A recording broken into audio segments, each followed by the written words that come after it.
Hello guys, and welcome to my channel. In today's video, we're going to dive into a feature of Instagram that you might not be familiar with. That is sending a one-time view pictures. Have you ever wanted to share a photo, but only wanted the recipient to see it once? Well, stick around because I'm going to show you exactly how to do that.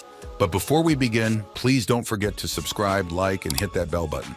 Okay, now let's begin. First, open up your Instagram app and navigate to your direct messages. Once you're in your DMs, select the person you want to send the one-time view picture to. Now select a picture from your gallery or take a picture from your camera within the Instagram app.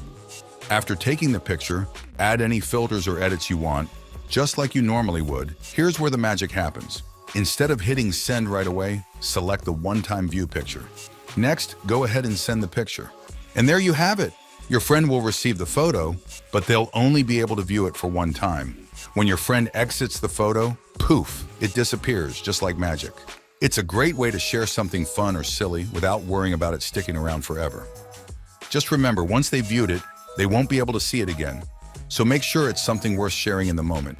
And that's a wrap for today's video, folks. If you found this trick helpful, don't forget to give us a thumbs up and hit that subscribe button for more tips and tricks. Thanks for watching and happy messaging.